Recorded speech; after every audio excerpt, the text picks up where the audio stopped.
Bismillahirrahmanirrahim. Assalamualaikum warahmatullahi wabarakatuh. Waalaikumsalam warahmatullahi wabarakatuh. Alhamdulillahi rabbil alamin. Wa bihi nasta'in ala umurid dunya waddin. Wassalatu wassalamu ala sayyidina wa habibina wa syafi'ina wa qurrati a'yunina wa maulana Muhammad wa ala alihi wa ashabihi al-mujahidin al-tahirin, amma ba'd. Yang sama kita hormati dan kita muliakan ahlul bait, keluarga di rumah ini yang alhamdulillah mengundang kita semua untuk hadir dalam rangka mengenang orang tua daripada ahlul bait, Ibunda Jenny Tenggara binti Endi Tenggara, tutup usia 54 tahun. Dan mudah-mudahan kita berdoa kepada Allah semoga dosa-dosa dan kesalahan almarhumah diampunkan oleh Allah Subhanahu wa ta'ala, dan segala amal ibadahnya diterima oleh Allah, dan Allah tempatkan di tempat yang paling terindah yaitu surga Jannatun Na'im. Amin ya rabbal alamin. Kemudian yang saya hormati dan yang saya muliakan orang-orang tua saya, seluruh jamaah ahli takziah atau undangan yang dimuliakan oleh Allah Subhanahu wa ta'ala. Bersyukur kita kepada Allah, malam hari ini Allah masih berikan kepada kita kesempatan, kesehatan untuk kembali bertatap muka, walaupun dalam keadaan duka. Selama 40 hari yang lalu sudah dirasakan oleh ahlul bait, tapi sedikit yang ingin saya sampaikan. Sedih bolehlah sedih, tapi jangan sedih dalam berkepanjangan. Menangis itu wajar karena kita manusia, tak mungkin tak menangis kalau ditinggalkan orang yang kita sayang dan orang yang kita cintai. Namun segala kejadian dan musibah yang Allah berikan kepada kita itu tidak akan pernah tidak mengandung hikmah. Karena hari ini jujur kita sebagai manusia sering sekali menyikapi musibah atau ujian yang Allah berikan. Kita hanya fokus kepada ujian atau musibah, tapi kita tidak pernah memperhatikan hikmah di balik ujian atau musibah yang Allah berikan kepada kita. Padahal begitu banyak nikmat di dalam musibah itu. Padahal begitu banyak nikmat di dalam ujian yang Allah berikan kepada kita. Dan mudah-mudahan kita semua yang hadir di sini ini adalah hamba-hamba Allah yang mampu mendekatkan diri kepada Allah, dan sama-sama kita berusaha menjadi hamba yang bersyukur kepada Allah. Amin ya rabbal alamin. Salawat dan salam mari sama kita hadiahkan keharibaan kita junjungan alam baginda Rasulullah sallallahu alaihi wasallam. Allahumma sholli ala sayyidina Muhammad wa ala ali sayyidina Muhammad. Mudah-mudahan kita semua akan dipertemukan oleh Allah dengan baginda Rasulullah, dan kelak juga kita sebagai umat-umatnya yang beliau berikan syafaatnya di yaumil mahsyar nanti. Amin ya rabbal alamin. Orang-orang tua saya, seluruh tamu dan undangan ataupun jamaah yang dimuliakan oleh Allah Subhanahu wa ta'ala, saya tidak berlama-lama. Tadi jujur udah hampir ketiduran saya, Pak. Hampir ketiduran. Karena amin terakhir tadi saya itu bangun. Tapi coba-coba juga menahan. Beginilah memang ujian kita. Kalau dalam berbuat amal ibadah, setan itu banyak kali menggoda. Ya enggak terlepas dari Ustadz sendiri. Ustadz sendiri juga manusia. Banyak juga setan yang merumuri Ustadz. Paling banyak sebenarnya setan itu merumuri para Ustadz lagi. Kenapa? Setan itu sama dengan kita, Bapak, punya tingkatan. Tingkatannya di mana? Kalau hari ini kita pendidikannya SD, setannya juga tamat SD. Jadi kalau kita SMP, setannya juga SMP. Bahkan ada yang lebih tinggi, kita SMP, setannya SMA. Nah, kita SMA, setannya udah kuliah. Nah, jadi lebih tinggi iman seseorang itu lebih kuat godaannya. Jadi kalau sering kita dengar pepatah, semakin tinggi pohon maka semakin kuat angin yang menerpa. Dan itu betul. Nah, jadi ustaz-ustaz juga ya banyak juga yang digoda-goda setan. Ya kan, apalagi kadang-kadang Ustaz di mana Ustaz? Udah di jalan, padahal masih di kamar mandi Ustaz tuh kan. Tapi nggak saya lah. Nggak usah sebut nama-nama, jaga kode etik jurnalistik. Kan gitu kata UAS. Walaupun KW diri dulu sikit nggak apa-apa lah ya Pak. Jadi orang-orang tua saya yang dimuliakan Allah Subhanahu wa taala. Kehidupan di atas dunia ini, kata Rasulullah, itu bagai orang yang menyeberangi jalan. Bukan orang yang berjalan. Seperti orang menyeberangi jalan. Nah, kalau berjalan sama nyeberang bedanya di mana? Jalan agak lama. Tapi kalau nyebrang itu sebentar. Nah, nyebrang dari sini ke situ sebentar. Tapi kalau jalan dari sini ke sini Pak, itu jauh lebih lama. Nah, jadi ketika menyeberangi jalan itu dua yang harus kita ketahui. Pertama, ketika orang menyeberangi jalan itu tidak membutuhkan waktu yang lama. Begitulah dengan kehidupan kita hari ini.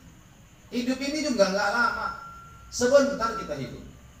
Ya alhamdulillah Allah masih berikan kesempatan kepada kita untuk hidup. Ya kalau hari ini almarhumah ibunda kita di rumah ini udah 40 hari yang lalu dipanggil oleh Allah Subhanahu wa taala putus amal ibadah. Ya, idza mata ibnu Adam, apabila matinya anak Adam maka amalnya terputus. Kecuali 3. Yang pertama apa? Shadaqatul jariyah. Sedekah zariyah. Yang kedua, ilmu yang bermanfaat. Yang ketiga, doa anak yang soleh. Nah, 3 inilah. Dan kita juga nanti mati, itulah nanti yang kita tinggalkan. Ya kalau ada pun sedekah jariyah yang diberikan ahli bait, ya nanti kita lihat. Nah, ini bukan nyindir, tidak, kita lihat aja. Ya artinya apa? Kalau ada pun makanan, minuman nanti yang disuguhkan, ini sedekah jariyah. Nah, sedekah jariyah itu yang habis. Jangan nanti dibilang mohon maaf, bukan sedekah jariyah, sedekah sunnah. Nah, sedekah jariyah itu yang nggak habis. Kalau sedekah sunnah habis. Jadi kalau dihidangkan nanti sama ahli bait makanan minuman, ada kadang-kadang Pak mohon maaf, ada itu nanti yang MC-nya bilang apa? Ini sedekah jariyah. Jangan, sedekah jariyah itu bukan jenisnya makanan minuman. Sedekah jariyah itu mana? Amal yang kita infakkan ke masjid itu nggak hancur selama itu digunakan untuk ibadah, terus mengalir pahalanya buat kita. Jadi kalau makanan itu kan habis, masuk ke dalam tubuh. Nah, jadi apa? Jadi tenaga buat kita jadi darah. Dan harapan ahli bait, darahnya yang menjadi darah itu, itulah yang mampu menjadikan diri kita untuk beribadah kepada Allah. Nah, jadi sedekah sunnah. Ya, ada orang juga bilang ini bid'ah. Ada Pak. Nah, ini terlepas kita daripada ikhtilaf-khilafiyah. Sedikit juga saya ingin bahas supaya kita jangan cepat-cepat sekali membid'ahkan. Ataupun orang bilang bid'ah ini nggak dibuat Nabi. Yang dikatakan bid'ah itu bukan sesuatu yang nggak dibuat Nabi semua sesat, tidak. Kalau Imam Ibnu Hajar al-Asqalani mengatakan bid'ah itu ada bid'ah dhalalah, ada bid'ah hasanah. Kalau Imam Syafi'i ada mengatakan itu bid'ah itu bid'atul hidayah. Bid'ahnya itu hidayah, petunjuk, bid'ah yang baik. Yang kedua bid'ah dhalalah. Yang lebih aneh lagi Pak, mungkin baru kita dengar. Sebuah ulama yang berasal dari Timur Tengah, Mesir, itu guru besar Universitas Al-Azhar. Siapa namanya? Namanya Hasim Musa. Dia katakan apa? Dia mengatakan bid'ah itu ada 5. Oh, ini lebih aneh lagi. 5 dia bilang. Ada bid'ah yang wajib, ada bid'ah yang makruh, ada bid'ah yang harus, yang mubah, kemudian ada bid'ah yang diharuskan, baru bid'ah yang haram. Oh, ini bingung nih. Bid'ah yang wajib itu apa? Bid'ah yang wajib itu begini Pak. Pengumpulan ayat-ayat Al-Quran dijadikan satu mushaf itu tidak pernah dibuat Rasulullah. Ketika tidak pernah dibuat Rasulullah, itulah namanya bid'ah. Bid'ah itu kan yang dikatakan tidak pernah dibuat Rasulullah. Rasulullah nggak pernah mengumpulkan ayat-ayat Quran, ngambil dari daun kelapa kurma, dari batu-batu dia buat jadi satu mushaf, nggak pernah Rasul buat itu. Tapi di zaman Utsmani itu dilakukan. Kenapa? Kalau saat itu tidak dikumpulkan ayat-ayat Al-Quran, maka kita Pak susah baca Al-Quran. Nah ini wajib karena penghafal Al-Quran banyak perang yang gugur dalam perperangan.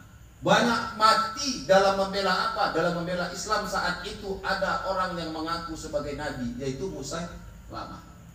mengaku sebagai nabi. Gara-gara itulah dikumpulkan mushaf Al-Quran, dan itu wajib.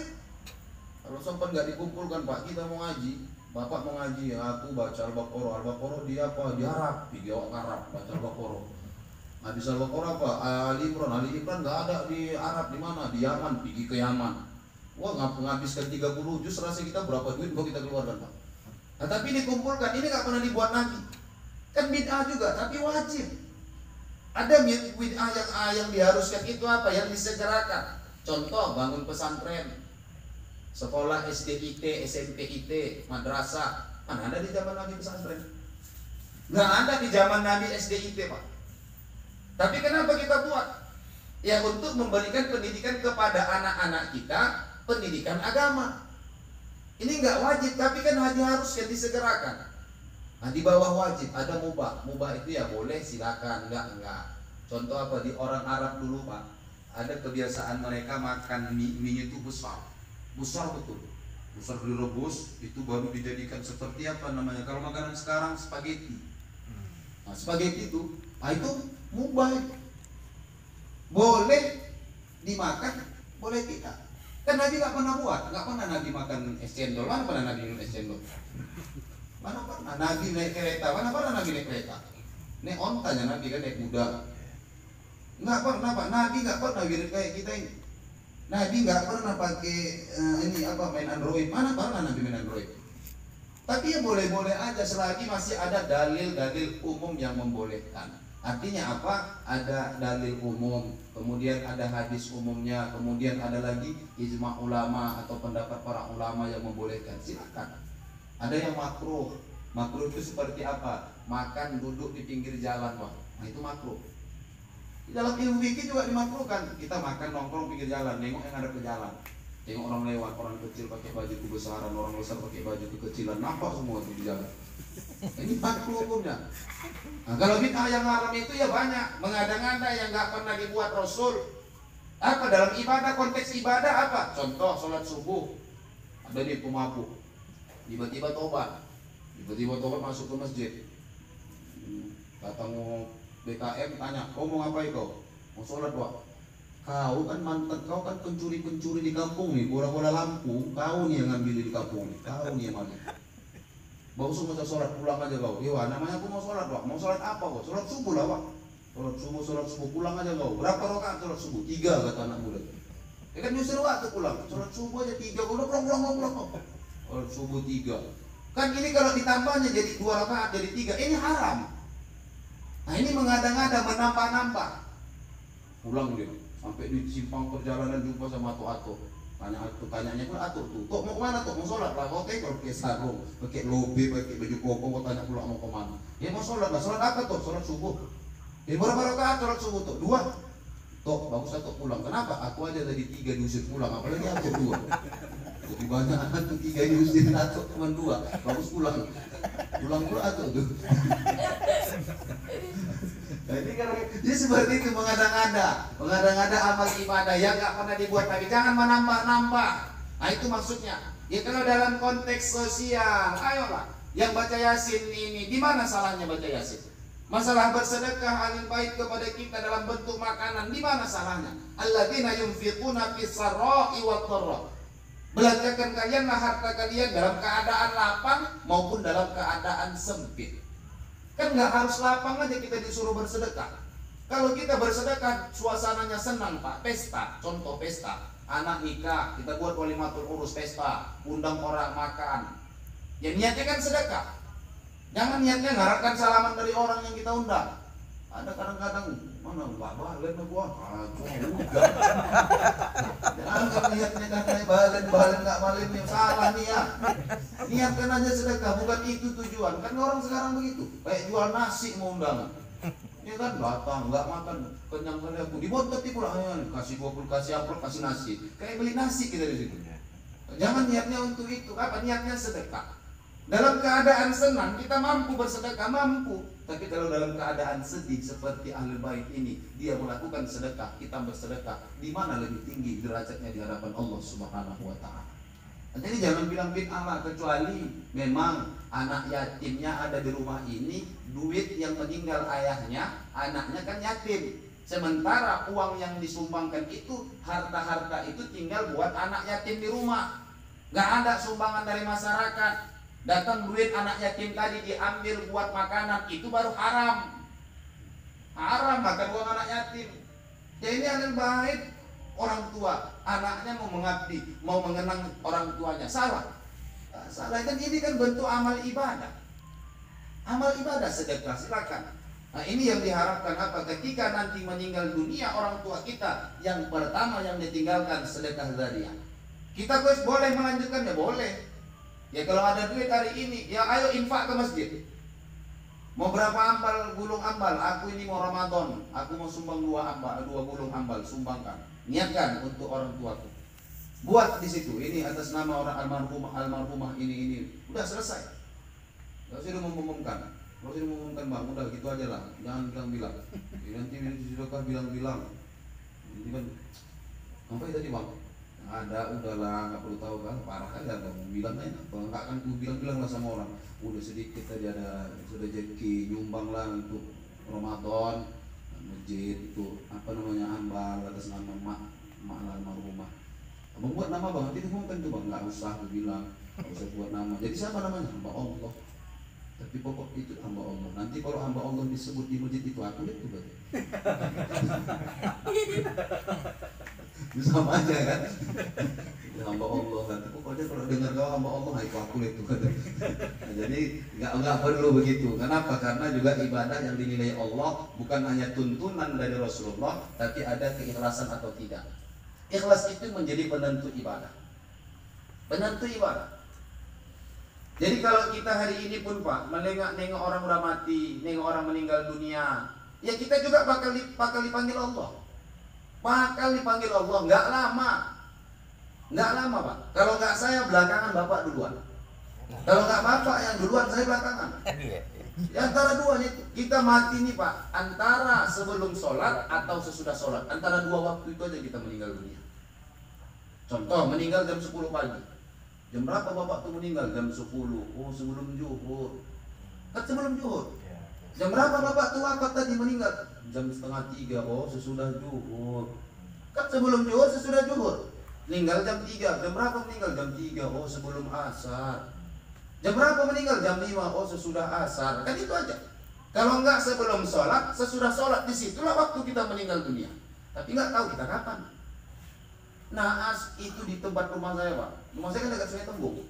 Itu kalau malam banyak aja yang mancing di Sungai Tembung. Apalagi kalau air udah agak tenang, itu nggak hujan di gunung sini, nggak deras, itu banyak mancing malam. Apalagi Sungai Tembung itu kan ada kafe, suka mancing. Semua kemarin itu mancing, tangan kanan megang jorang, tangan kiri megang rokok. Naas, jatuh rokoknya ke sungai, mati, Pak. Rokoknya? Iya, rokoknya. Ya kan saya bilang rokoknya, kan nggak saya bilang orangnya. Jadi ya kan nggak tahu juga, kita juga nggak tahu kapan kita meninggal dunia. Nggak tahu kita kapan, pasti akan dipanggil oleh Allah. Pasti. Jadi kalau sehari ini kita sadar dengan kematian kita dekat, persiapkanlah amal ibadah.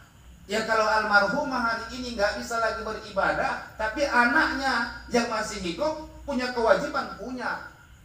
Kan saya bilang waktu berapa minggu yang lalu saya kan ngisi 40 hari juga tuh di komplek di rumah Bapak ini ya. Nah, kan saya bilang di situ apa? Hari ini kalau anak yang masih hidup orang tuanya meninggal dunia, tidak terputus amal ibadah anak untuk punya kewajiban berbakti kepada orang tua. Walaupun orang tua sudah meninggal dunia, ya salah satu contoh itu punya harta, ayo infakkan. Apalagi siapa kawan dekatnya, waktu hidupnya siapa teman-teman yang sering dia datangi, dia kunjungi, lanjutkan silaturahim itu. Itu tugas kita sebagai anak.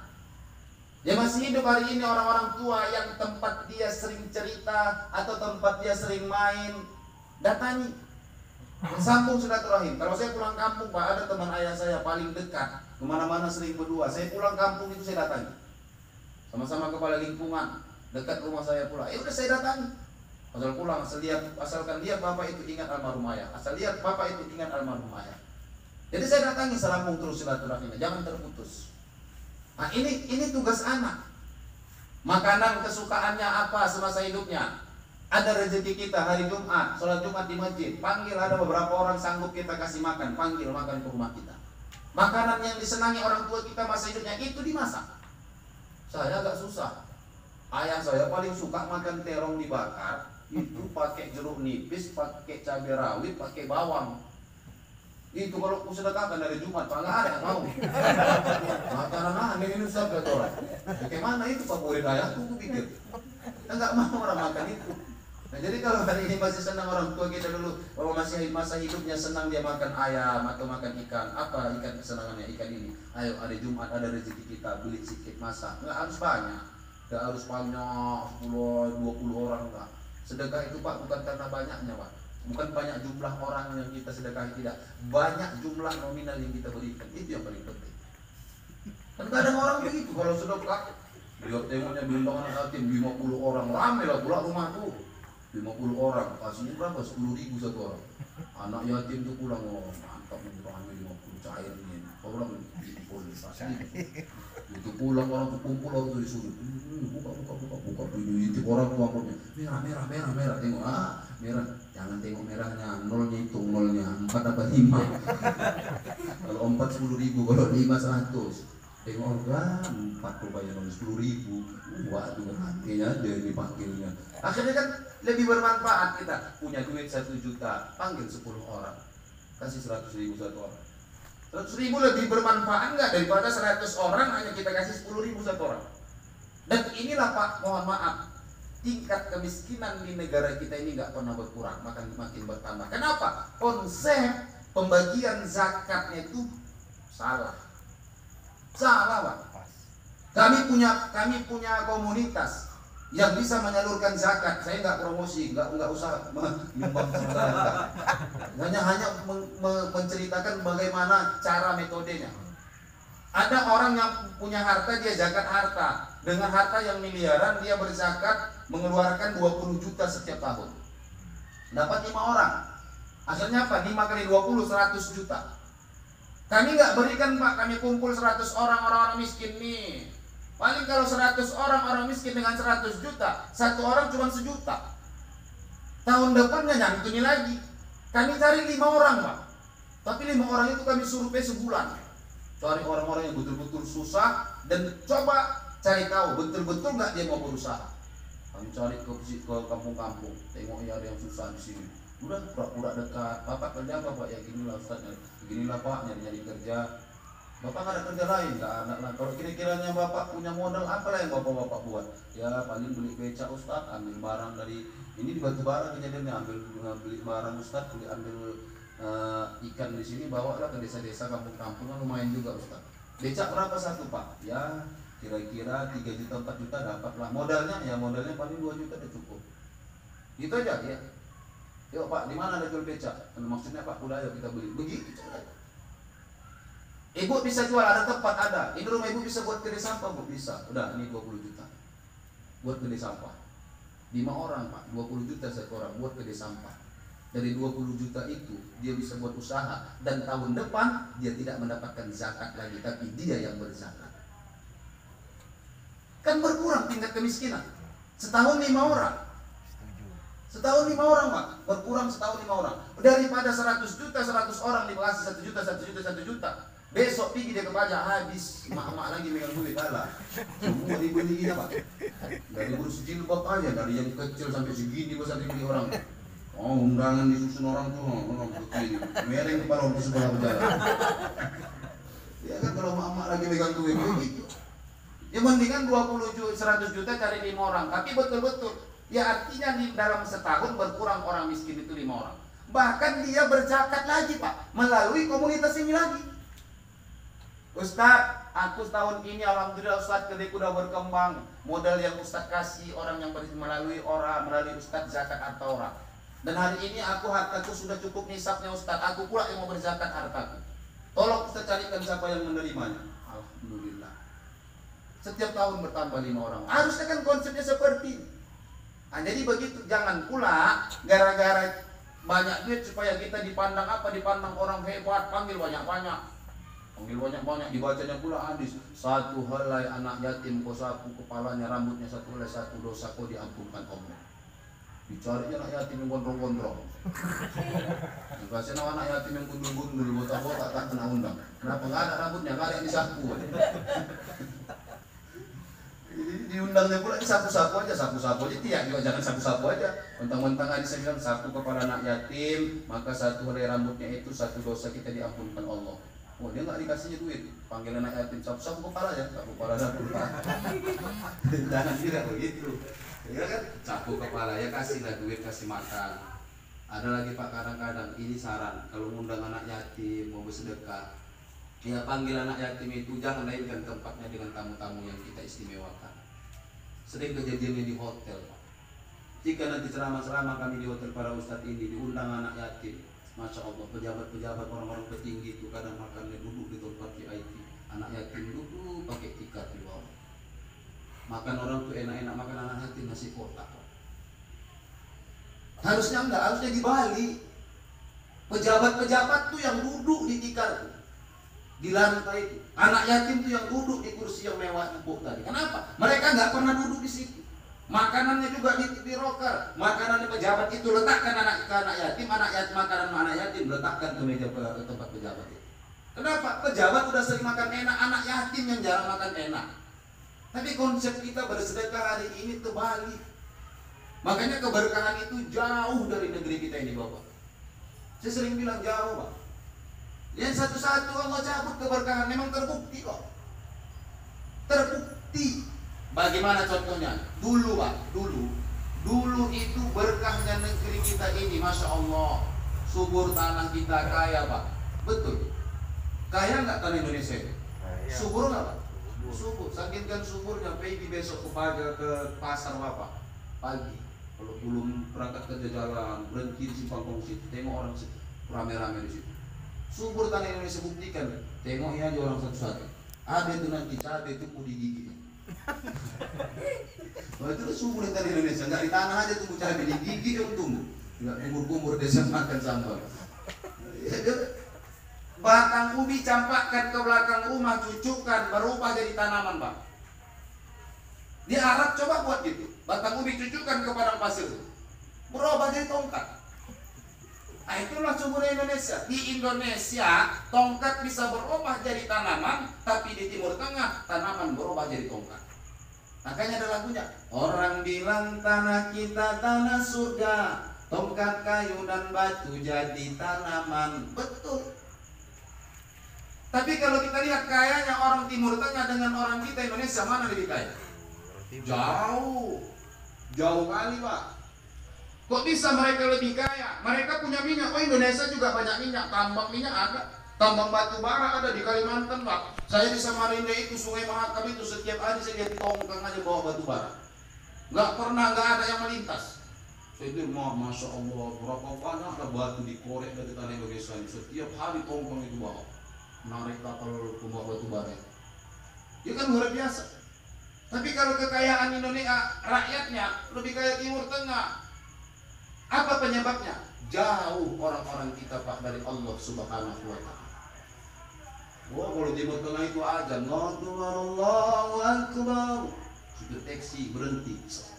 Tengok masjid, berangkat ke masjid. Nggak ada masjid, radio diputarnya azan di radio, berhenti dia. Digelarnya sajadah sambil taksinya di situ dia sholat. Yang jualan tutup. Pedagang-pedagang, warung-warung tutup. Nutupnya bukan kayak kita berlapis-lapis pintunya, tidak. Kalau kita kan warung kita tutup satu serai, masuk pagar dua lagi serai, masuk lagi ketiga, gembok segini besar. Kalau di sana tidak, nutupnya apa? Tulisan aja di kertas, halal, letakkan gini. Baca dari depan. Kita lewat, halal, boleh ambil Pak, kalau sudah halal.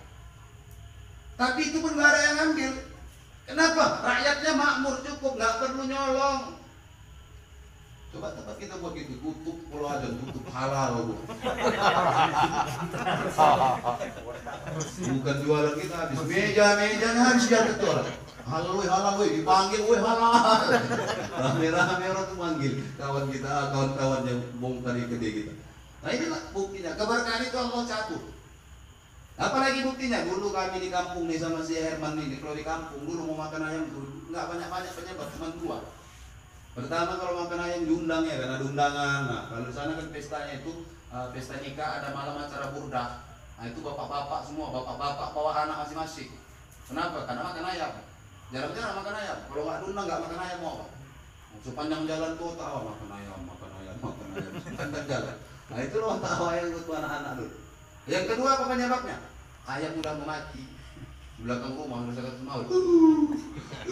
Udah sakaratul maut, ayam teriak ke ayam, apa ambil pisau, ayam sakit udah mau mati. Nanti kalau mati nak, itu kalau disembelih udah mati, nggak boleh dimakan, haram. Umur 5 tahun saya Pak, udah tahu saya ayam mati itu kalau dimakan haram. Maksudnya ayam mati disembelih, bukan ayam mati kalau yang dimakan. Memang ayam mati, lalu mungkin ayam hidup itu. Ya, maksudnya ayam mati disembelih, dimakan itu udah haram hukumnya. Udah tahu. Barulah makan ayam. Tapi ayam sakit itu.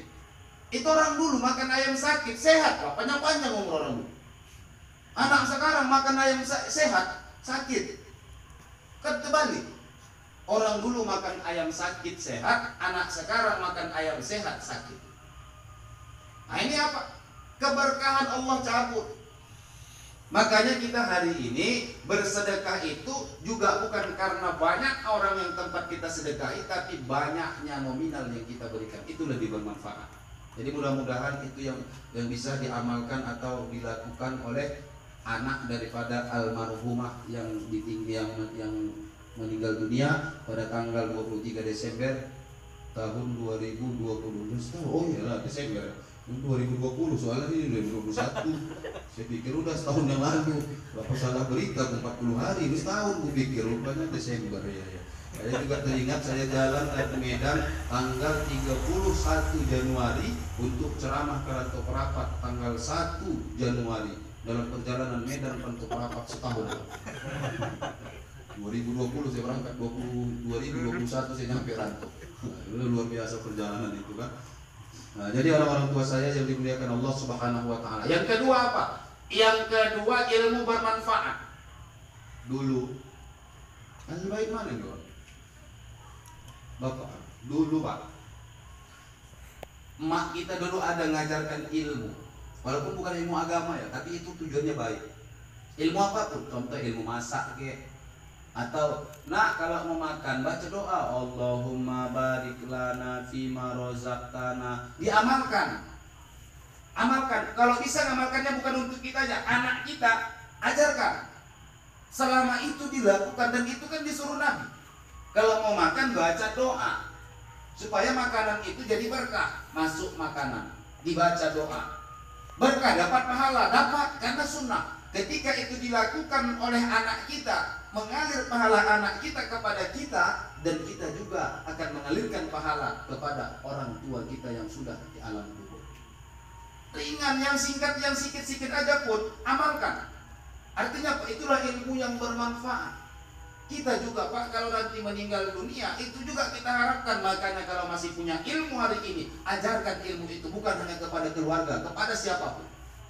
Jadi menyampaikan kebenaran, menyampaikan ilmu, menyampaikan kebaikan bukan hanya tugas kami para dai atau para ustadz, tidak. Semua kita punya kewajiban. Wa tawassaw bil haqq. Menyampaikan kebenaran itu Pak, semua mengingatkan. Bukan tugas kami aja para dai.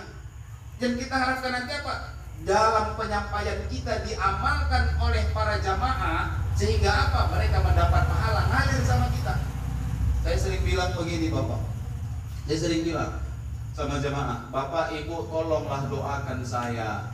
Doakan apa Ustadz? Doakan saya jadi Ustadz yang berhasil, saya bilang. Ya sekarang kan Ustadz udah berhasil. Berhasil apanya Bu? Ya Ustadz udah ceramah sampai keluar kota, ke Kalimantan, ke Maluku, kemana-mana keliling. Kan itu tandanya berhasil. Jadwal Ustadz tengok siang malam ceramah aja, kesana kesini gak ada di rumah.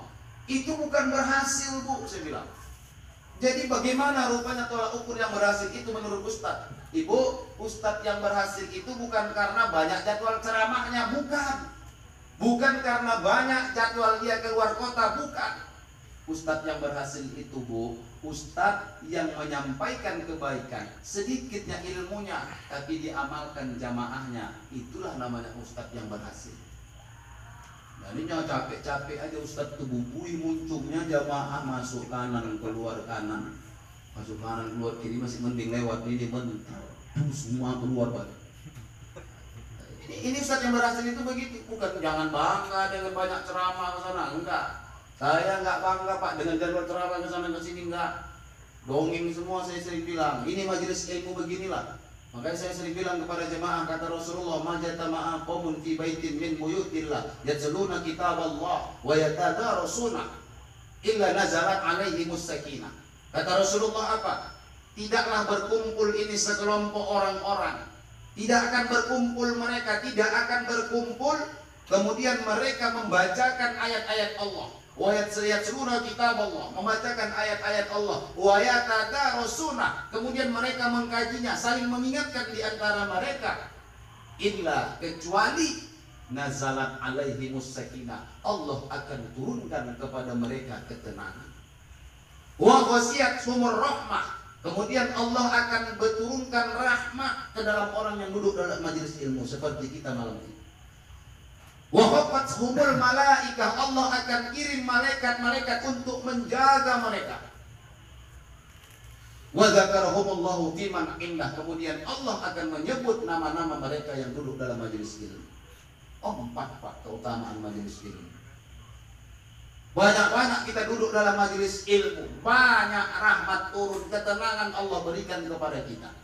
Galau di pikiran, datang majelis ilmu, dengarkan kajian, tenang itu, tenang. Udah selesai, ini selesai ngaji, pulang tenang. Tengok beras nggak ada, tenang aja. Ya kalau ngamuk pun nggak mungkin datang sendiri kan. Ya udah tenang, santai aja. Ya rezeki itu kan Allah yang ngatur. Ya ikhtiar juga lah maksudnya. Jangan kalau lanjutin juga ya Facebook malam gitu, tengok di YouTube, di Facebook. Dono ya Allah, aku rumah buka, aku bilang alhamdulillah ya Allah, enak kan dengan ini berdoa jatuh dari langit, aku pikir. Awak sampai bengkak mata berdoa tahajud tak datang dari langit. Jadi ikhtiar juga, maksudnya kan ya ketenangan itu bukan hanya dari harta, ketenangan itu bukan hanya dari kemewahan, bukan. Ala bidzikrillah tatma'innul qulub, kata Allah. Ketenangan itu datangnya dari apa? Dari hati, banyak ingat Allah. Kan itu ketenangan. Baru yang kedua apa? Wa wasiyatuhumur rahmah, Allah turunkan rahmat Pak. Di kampung ini, di komplek ini atau komplek ini beda sama komplek ya? Beda. Nah, beda. Nah, berapa komplek lah yang wirid yang saya tahu malam Kamis ya, malam Kamis. Itu kalau nggak ada pewiritan, pernah nggak berkumpul ramai? Nggak pernah. Kan itu silaturahim. Silaturahim itu mengundang rahmat. Bahkan kalau orang yang merusak, memutuskan silaturahim, jangankan masuk surga, cium surga pun enggak, kata Rasul. Di zaman Rasulullah itu kejadian Pak. Ketika Rasulullah selesai jadi imam sholat, Rasulullah ceramah, ngadap kepada jamaah, sahabat-sahabat, dia bilang, sahabat-sahabatku, seluruh jamaah yang duduk dalam majelis ilmu ini, kalau hari ini di antara kalian yang duduk, yang hadir, ada yang memutuskan hubungan silaturahim, maka tinggalkan majelis ini, karena tidak akan turun rahmat Allah ke dalam majelis ini kalau ada di antara kita satu orang saja pun yang memutuskan hubungan silaturahim. Berdiri seorang sahabat, pulangnya Pak. Berdiri pulang. Berapa menit kemudian datang lagi, ditanya sama Rasul, pulang sini. Datang, ya Rasulullah, kenapa kau tadi keluar dari majelis? Ya tadi aku kan dengarkan apa yang engkau bilang ya Rasul. Tadi engkau bilang siapa yang memutuskan hubungan silaturahim di antara majelis ini, walaupun satu orang, tinggalkan majelis, karena nggak akan turun rahmat Allah. Dan aku nggak mau ya Rasulullah, gara-gara aku sendiri, berapa banyak orang yang dalam majelis ini nggak mendapat rahmat dari Allah. Makanya aku pulang. Tadi pagi aku ribut sama bibiku. Pulang aku perbaiki hubungan ribut tadi. Udah bagus silaturahimku sama bibiku, baru aku datang lagi ya Rasulullah. Oh begitu ya, silakan dulu. Oh itu sahabat. Kalau tiba-tiba malam nih Pak, begitu kan bahasa. Pak, ada yang memutuskan silaturahim, kita duduk sini, tinggalkan rumah ini. Aku bilang, kira-kira ada nggak pulang? Kalau jujur aku pun pulang, di sini tinggal, nggak ada lagi di sini. Ya kan semua kita pernah ada yang seperti itu. Atau juga hari ini ada saudara-saudara kita yang memang kita putuskan silaturahim. Ya semua manusia itu pasti berbuat kesalahan. Tapi manusia yang terbaik bukan manusia yang nggak pernah buat salah, tapi manusia yang ketika dia melakukan kesalahan dia cepat sadar dan dia cepat istighfar. Kalau sama Allah salahnya dia taubat, kalau sama manusia yang lain dia salah, dia minta maaf secepatnya. Nah itu. Yang ketiga apa? Orang duduk dalam majelis ilmu. Wa qafathumul malaikah, malaikat datang mengawal kita, Pak. Keluar dari rumah tadi datang. Begitu keluar dari rumah langsung malaikat kepahkan sayap di atas kita. Tapi enggak kita nampak. Kalau sempat kita nampak enggak jadi kita ke sini. Begitu keluar awak, wih kok makin gelap nih. Tengok ke atas. Wih, apa kok? Malaikat. Malaikat apa? Malaikat maut. Gak jadi awak mirip. Gak jadi kita datang ke sini. Nah, tapi gak dinampakkan memang sama Allah. Nah, sampai ke sini Pak. Sampai duduk ke sini datang ini malaikat. Apalagi ngaji tauhid. Oh, kalau ngaji tauhid itu kata Imam Ibnu Hajar Al-Haytami, Pak. Orang yang ngaji tauhid itu duduknya satu orang, itu setan mengerumuni kita, Pak, seperti lalat banyaknya mengerumuni seekor bangkai. Macam mana seekor bangkai mengerumuni lalat? Begitulah kondisi setan seperti lalat itu mengerumuni kita hari ini. Duduk kita ini, lah setan semuanya mengerumuni. Malaikat itulah menepisnya. Karena cara-cara malaikat setan itu banyak. Ada yang menggoda nanti, panggil, wih, apa tuh bapak tobat ngantuk-ngantuk lu. Jadi apa? Mancing kita buat ngantuk, yuk gantung alis matanya, masuk bulu matanya, kau 5 ke kanan kami kiri, gantung semua 5. Angkat bapak tuh matanya makin tunduk, angkat lagi tunduk, woi cepat tarik kita dulu. Belayar bapak tuh. Macam-macam cara setan. Hari ini gua ada setan digantung alis matanya. Nggak mempan. Iya, jagoan ya. Kenapa? Pakai air liur bapak tuh. Pakai selawat gini kan ya. Melompat nggak bisa dikasihnya pagar. Oh, nggak usah digantungi. Jadi tarik ke atas. Banyak cara setan, Pak. Kan saya bilang SMP kita, SMA setan yang datang. Caranya ada. Macam mana? Jangan tarik ke bawah, tarik ke atas. 5 kanan 5 kiri, yang atas 5, kanan kiri 10, bawah 5 kiri 5 kanan 10, berarti 20.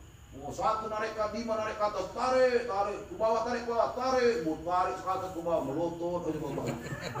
Awak pikir khusyuk dia dengan penceramah, rupanya melamun tak kemana-mana.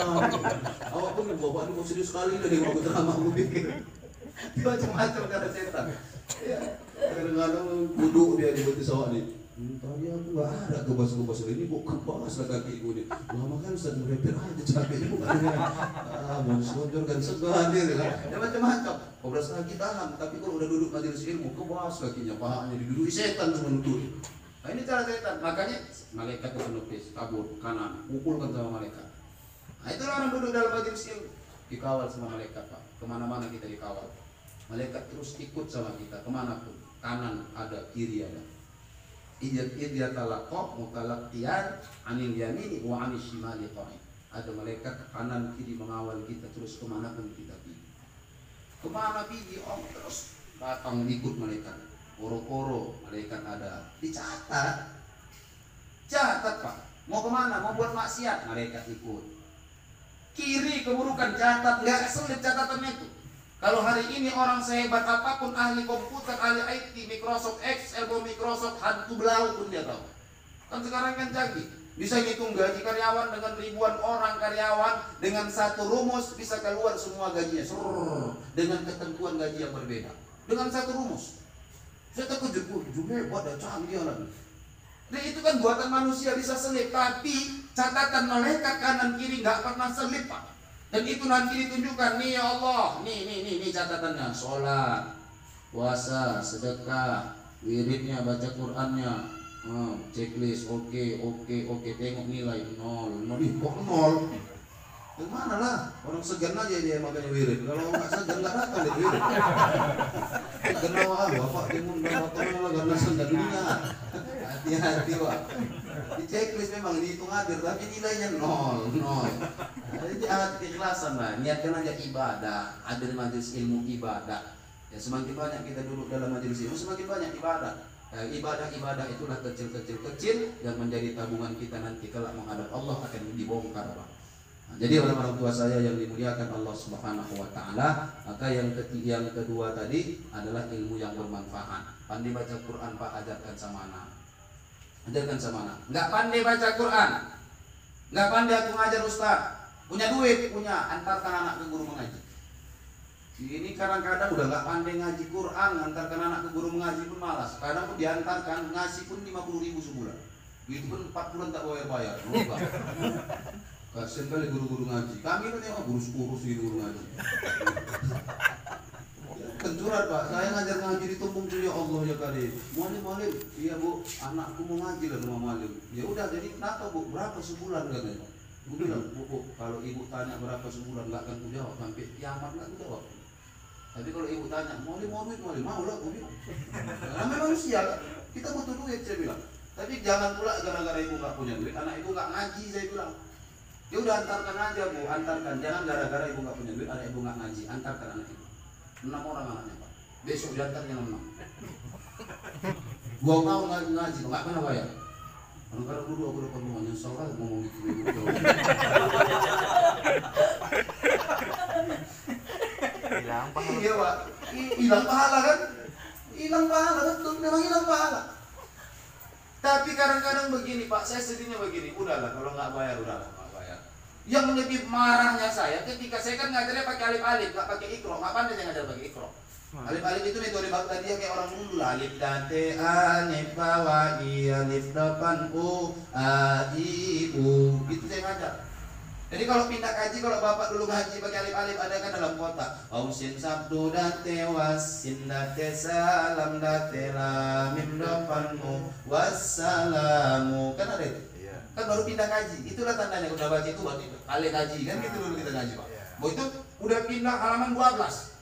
Harusnya kan di sebelah halaman 13. Begitu di sini 14. Begitu dibalik Pak, di sini 13, di sini 26.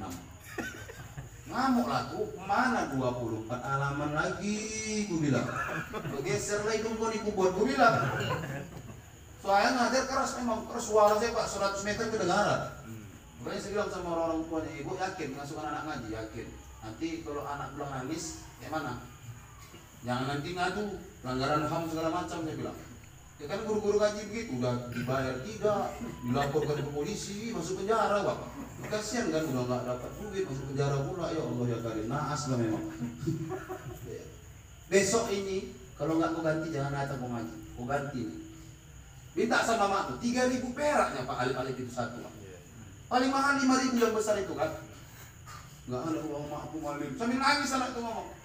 Pokoknya malim nggak mau tahu, kau pulang sekarang minta ganti. Karena 5.000 perak, nggak mungkin mak kau nggak ada duit, mak nggak ada malim. Aku bilang sama dia, kau tahu tadi nampak malim mak kau baru beli paket. Aku bilang, beli paket sanggup mak? Beli alif-alif tak sanggup, coba. Paketnya 30.000 seminggu kandas. Main TikTok aja tuh saya. Bentar-bentar depan orang uang. Iya Pak. Bapak yang punya Android, anak-anak bilang lah ini diketik ini di Play Store, buka aplikasi Play Store, ketik di situ aplikasi paling bodoh. Ketiklah di Play Store. Coba apa yang keluar? TikTok yang keluar. Iya Pak, boleh dipraktekkan. Saya nggak nonton. Ambil Play Store itu handphone Android, ketik di Play Store. Aplikasi paling bodoh di dunia. Tengok apa yang keluar, TikTok. Makanya saya sering bilang kalau orang-orang yang main TikTok itulah orang-orang yang paling bodoh di dunia tuh. Yang bilang bukan aku, TikTok sendiri yang bilang. Ngapain main marah aku bilang lah. Ya kan beli paket bisa joget-joget. Kok tahu malim mamaku baru beli paket malim? Emak kau tadi malim baru buat status di Facebook. Tahu kau? Baru 1 menit mau malim buat status. Emak kau pertama komentar, aku bilang. Makanya malim kau mak punya paket. 2 bulan mak kau komentar baru tadi komentar. Tahuan. Beli paket sanggup Pak. Tapi bayar guru mengaji tak sanggup. Kan sedih kita hari ini. Ya hari ini ya lah nggak ada ilmu kita ya, harta kita paling tidak itu jadi harta yang bermanfaat. Jadi ilmu kita pun kita nggak punya bisa menjadi ilmu yang bermanfaat kalau harta kita itu kita sumbangkan, kita berikan kepada guru mengaji untuk pendidikan Al-Quran atau pendidikan agama anak kita. Jangan pelit-pelit kali dengan harta. Harta nggak dibawa mati. Ya kan? Bila Idrohil datang hampiri, tinggallah harta emas dan perak. Napas terhenti lemahlah diri, jasad terbaring tidak bergerak. tiada lagi teman ketawa, tinggallah pangkat harta melimpah, ke tempat sunyi jasad dibawa, dalam kerendah dibawa pindah. Kerendah Pak, kerendah itu Pak, jangankan orang yang sehat, orang yang tua-tua sakit pun tak mau naik kerendah. Betul. Iya, betul itu. Betul itu. Saya ceramah pelatihan Batu Kipaya sampai di desa Muntir sebelum 3 Binanga. Arah mau ke Kabanjari, aku kaki gunung. Saya bilang sama anak muda itu yang masih mau belajar agama, walaupun daerahnya minoritas, buat pelatihan Batu Kipaya di sini, jangan mandikan jenazah aja. Udah sampai kan, sampai pengafanan, udah paham, udah. Ada Ustaz Ujiari, Ustaz Ijal Safawi itu yang menjadi apa namanya pematerinya. Saya bawa ke sana. Udah selesai ini buat lagi pelatihan ngangkat jenazah. Udah. Jadi mayatnya Ustaz, orang tua-tua sih dicari mana yang tua-tua. Dijadwalkan pulang seminggu ganti orang. Nah, jadwalnya. Iya latihan. Masuk malam Jumat kan, malam Jumat buat. Malam itu. Ngapa kalian? Ada dari panitia ngomong ngapain? Jadwal atuk malam ni. Kalau apa jadi mayat? Naikkan ke keranda tu, bawa keliling-keliling. Enggak. 1 jam aja keliling-keliling. Enggak. Udah 1 jam turunkan. Gimana rasa tu? Perasaan mati betul ada kelemuan. Begitu coba dipraktikkan. Bagaimana rasa kita? Coba kan kita jadi mayat. Iya Pak, titik sewa itu, titik sewa tahu ya Pak? Titik sewa tembung itu kan ada tanah wakaf turunan. Itu kalau hujan becek itu, kalau mau keluar tanjak naik ke atas. Udah, itu kami nanamkan jenazah. Ada tuh atuk 1 orang, nggak tahu kami sama-sama datang. Masuk atuknya. Begitu mau pulang kami ngantarkan keranda mayat. Atuk itu sendiri, atuk mau kemana tuh? Aku mau pulang, sama siapa tuh datang? Tak tahu aku, naik kereta tadi aku dibonceng. Masa atuk nggak tahu atuk dibonceng naik kereta? Ya mana tahu aku di duduk belakang aku, katanya. Tentunya dia nampak aku kata aku. Iya lah, nggak mungkin lah atuk duduk depan tengokan dulu. Ya, tentunya, ya, namanya mata kuda rabun kata aku. Jadi mana yang bonceng aku? Nggak tahu, dan aku ditinggal sendiri. Jadi aku mau pulang ini, iya. Tengok ini ya, jalan becek, yaudah gini aja toh, rame-rame. Rumah toh kan dekat masjid ini kan toh. Kami mau ngantarkan keranda ini toh. Jadi maksudnya, naik atuk ke keranda ini, kami antar sama. Kami bilang, bagus ya kami ngomong, apa kata tadi, kepala otak ngomong. Gara-gara yang tuanya nggak mau, Pak. Yang tua apa lagi kita yang sehat-sehat kan? Jadi ya, kita juga akan naik. Nah itu keranda itu kendaraan terakhir kita. Alphard tinggal. Yang musuh yang ngiringi kita Pak. Nanti lah sebelum 1 langkah Al-Fatihah. Alhamdulillah. Itu kan yang ngiring kita, bukan Alphard tinggal. Anak tinggal, bini cantik tinggal Pak. Nikah Pak. Punya bini, suaminya tampan, suami lagi ya usah cerita lah Pak. Kita bini mati Pak, paling cepat cari bini. Iya, paling cepat. Tinggal bininya nangis-nangis pulang dari kerja ke kuburan ziarah, bawa air, setiap hari bawa air ziarah, mau pergi kerja bawa air ziarah, mau makan ziarah, siram lagi. Ya orang kampung risik. Ditanya orang, Pak, bapak kok kayak gitu Pak? Nggak boleh lo gitu lah Pak, bapak harus ikhlaslah kepergian istri bapak. Ini setiap hari bapak ziarah seperti nggak menerima ketetapan Allah. Oh bukan begitu Pak, saya dulu waktu istri saya sakit ini ada amanah dia belum bisa kutunaikan. Apa amanah istri bapak? Begini Pak, dulu waktu dia sakit dia pernah berwasiat beramanah. Dia bilang, Bang, aku ini kan sakit udah parah Bang. Nanti kalau aku meninggal dunia Bang, ku izinkan abang nikah, tapi tunggulah Bang, tumbuh rumput di kuburanku. Makanya dibawa air dia Bang, biar cepat tumbuh rumput. Itulah kita Pak. Ya begitulah kita. Yang menolong kita Pak, amal ibadah kita lah yang menolong kita. Jangan diamalkan Pak, besok ada pula ini diamalkan. Disuruh minyak tiap hari. Bisa orang ini bapak pula, mati ini kan orang pula. Nah, jadi orang tua saya yang dimuliakan Allah Subhanahu Wa Taala. Yang terakhir doa anak yang soleh. Kita juga hari ini Bang ditinggalkan punya orang tua, doakan dia. Banyak dosa orang tua kita bukan karena dia sengaja enggak, karena kita Pak. Sholatnya tinggal bukan karena sengajanya, tidak, karena kita. Baca Qur'annya, puasanya nggak sempat mengkodok-kodoknya karena kita. Apalagi anaknya setahun 1. Ibu nggak bisa puasa, nggak, karena aku hamil, takut mengganggu kandunganku. Ya udah nanti bu kodok, iya nanti kalau aku siap melahirkan nanti aku kodok. Udah lepas nipas aku itu saya kodok. Begitu tanya, ibu udah nipas, sudah selesai nipas, sudah. Kodo bu, nggak bisa, lagi nyusui. Udah siap nyusui 2 tahun, ibu kodo bu, nggak bisa, ambil lagi. Ambil, nipas lagi, habis nipas nyusui lagi. Habis nyusui mau kodo, hamil lagi, itu aja kerjanya. Hamil, melahirkan, nyusui, hamil, melahirkan, nyusui sampai 12 tahun Pak. Begitu habis anaknya lagi, meninggal pula. Nah, banyak dosanya. Tak sempat dia mengkodok puasanya atau banyak tinggal sholatnya karena kita. Begitu mau azan dia angkatkan takbir, Allah maghrib Pak, Allah. Datang anaknya, belum sempat ngangkat, Allah, wah, nangis itu Pak. Ditinggalkannya sajadah. Diambilnya anak, diamkannya anaknya, sampai buang air dibersihkan, siap bersihkan Pak. Mau sholat maghrib, azan isya, Allah alam udah isya pula. Tinggal sholatnya. Gara-gara siapa? Gara-gara kita anaknya. Banyak dosanya, bukan karena sengajanya, karena juga sibuk mengurus dan membesarkan kita. Makanya di ini doakan, doa kita yang penting dia selesai sholat, Allah maghfirlaha warhamha wa'afiha wa'fu anha. Doakan, jangan pernah lupa. Setiap selesai sholat doakan. Jangan hanya berdoa aja. Setiap selesai sholat doakan. Tunggu dulu selesai sholat. Terus pulang orang sholat dah doa deh. Oh, bukan orang yang sholat, dia yang sholat. Karena saya bilang setiap selesai sholat, udah selesai sholat berdoa kan?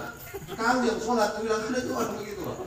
Bukan selesai sholat orang, selesai sholat kamu artinya apa? Jangan berdoa, jangan sholat. Ya sholat berdoa 5 waktu kerjakan selesai doa setiap 5 waktu. Walaupun sholat sunat kita terus berdoa untuk orang tua kita, kenapa? Kan nggak salah. Nah, hari ini ya udah doakan. Jadi bacaan kita ini juga mudah-mudahan sampai kepada almarhumah. Amin. Kalau nggak usah ditanya-tanya kenapa nyampe atau tidak. Kadang-kadang ada orang Ustaz nyampe itu Ustaz. Apa yang nyampe? Aku baca Al-Fatihah, Ustaz ngundang orang baca Qul, baca Yasin, tahkim, tahlil, doa. Aku kirim lah Ustaz, kami kirim buat emakku. Kapan acaranya? 3 hari yang lalu. Nyampe itu Ustaz. Ada balik lagi Al-Fatihahnya Bu. Biar mana? Di mana pula balik? Kalau nggak balik nyampe lah tuh bilang. Kalau nggak nyampe balik dia tuh Bu pakai assalamualaikum, gitu tuh. Pahala aku kadang-kadang. Nyampe udah kirim aja. Mudah-mudahan ini juga bacaan-bacaan kita ini nyampe kepada almarhumah, juga kepada orang-orang tua kita yang sudah meninggalkan kita. Amin ya robbal alamin. Ini aja yang dapat saya sampaikan di jam 10 nih. Aku di teledor, kalau selama gini aku buat teledor, nggak tahu waktu, keenaan mulutku bercakap itulah. Nah, jadi mudah-mudahan jangan hanya lihat candaannya, tapi ya di balik candaan itu juga ada hikmah-hikmah yang memang harus kita simpan dan kita pelajari, bahkan kalau mampu sama-sama kita amalkan. Mudah-mudahan bermanfaat kepada ahli bait atau ahli musibah. Saya juga mohon kiranya dimaafkan. Undur maqala wa la tandur maqala. Lihatlah yang disampaikan, jangan pernah lihat siapa yang menyampaikan, karena yang baik datang dari Allah itu, yang tak baik pasti datangnya dari saya sendiri. Nasrul minallahi wa fathun qarib wa basyiril mu'minin. Assalamualaikum warahmatullahi wabarakatuh.